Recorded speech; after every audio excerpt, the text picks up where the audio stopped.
welcome to another episode of Richmond Public Library Presents Full Steam Ahead.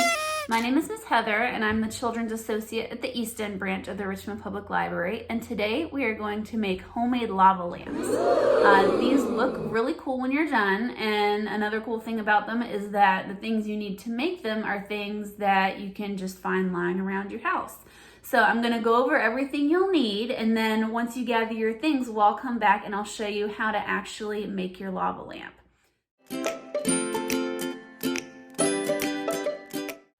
So first thing you'll need is some kind of oil.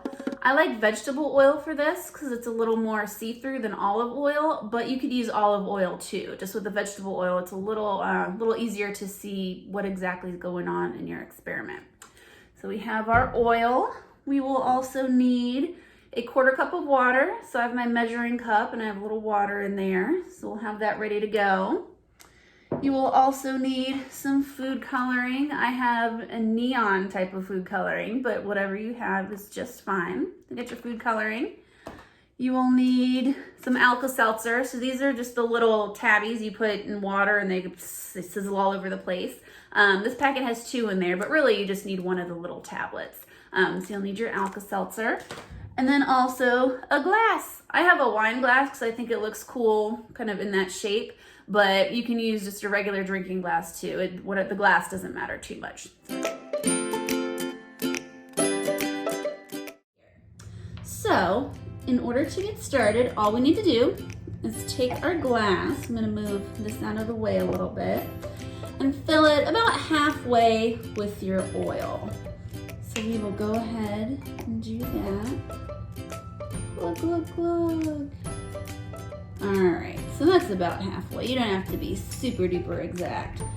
Okay, so we have our olive oil there. Next, you will add in your 1/4 cup of water.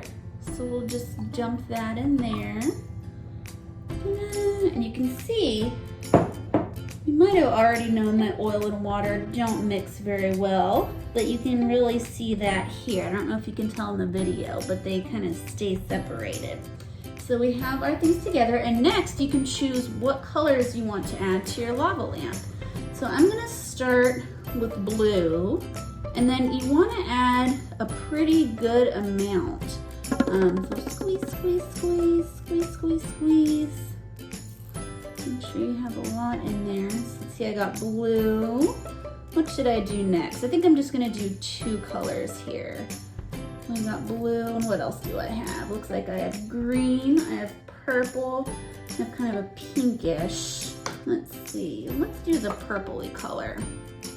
So I'll squeeze some of that in. And you can see, just like with the water, the food coloring doesn't really mix in either. It kind of stays separate in little bubbles there.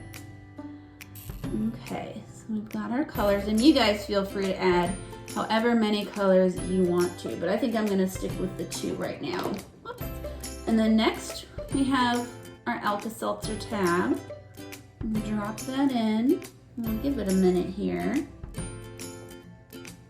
And hopefully, yep, there we go. You can see it start to bubble up just like a lava lamp. So I don't know if you've seen kind of a regular lava lamp, but then they plug in and light up, and then the bubbles slowly kind of move around, just like this one here. You can kind of scoot this a little closer.